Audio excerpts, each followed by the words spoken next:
Donald Trump അമേരിക്കയുടെ president ആകുന്നതോടെ ഇന്ത്യയും അമേരിക്കയും തമ്മിലുള്ള ബന്ധം ചരിത്രപരമായ പ്രത്യേക ബന്ധമായി മാറുമെന്ന് കണക്കാക്കപ്പെട്ടെങ്കിലും ട്രംപിന്റെ പിടിവാശി മൂലം അത് ഇക്കഴിഞ്ഞ കാൽനൂറ്റാണ്ടിലെ ഏറ്റവും മോശം അവസ്ഥയിലേക്ക് എത്തി. അതുകൊണ്ട് തന്നെ അമേരിക്കയെ മാത്രം ആശ്രയിച്ച്, അമേരിക്കയെ മാത്രം വിശ്വസിച്ച് മുമ്പോട്ട് പോവുക അസാധ്യമെന്ന് തിരിച്ചറിഞ്ഞ് ഇന്ത്യയുടെ ശത്രു രാജ്യം എന്ന് കണക്കാക്കപ്പെടുന്ന ചൈനയുമായി പോലും സഖ്യത്തിലേർപ്പെടാൻ ഇന്ത്യ നിർബന്ധിതരായി. ഇന്ത്യയും ചൈനയും തമ്മിലുള്ള ബന്ധം വാസ്തവത്തിൽ ഇന്ത്യക്ക് ഗുണവും അമേരിക്കയ്ക്ക് ക്ഷീണവുമാണ്.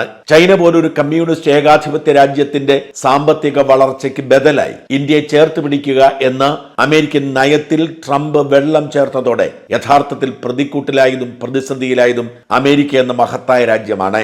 ആ തിരിച്ചറിവ് ആരോ ട്രംപിന്റെ ചെവിയിൽ ഓതിക്കൊടുത്തതുകൊണ്ടാവാം വീണ്ടും ബന്ധം പടിപടിയായി മെച്ചപ്പെടുത്തുന്നു. ട്രംപ് മുടകളഞ്ഞ് ഇന്ത്യയെ ചേർത്ത് പിടിക്കാനുള്ള നീക്കം വീണ്ടും ആരംഭിച്ചിരിക്കുന്നു. മോദിയും പിടിവാശി ഉപേക്ഷിച്ച് ചരിത്രപരമായ ആ ബന്ധം മെച്ചപ്പെടുത്താനുള്ള നീക്കം ആരംഭിച്ചിരിക്കുന്നു. റഷ്യയോടും ചൈനയോടുമൊക്കെ തന്ത്രപരമായ ബന്ധം വളർത്തിയെടുക്കുമ്പോൾ തന്നെ അമേരിക്കയെ നിത്യമായ ശത്രുപക്ഷത്തേക്ക് നിർത്തേണ്ട, അമേരിക്കൻ വിരുദ്ധ ചേരിയുടെ വക്താവാകേണ്ട എന്ന് ഇന്ത്യയും തീരുമാനിച്ചതോടെ വീണ്ടും ഇന്ത്യയും അമേരിക്കയും തമ്മിലുള്ള ബന്ധം ഊഷ്മളമാകുന്നതിന്റെ ലക്ഷണം കണ്ടു തുടങ്ങി.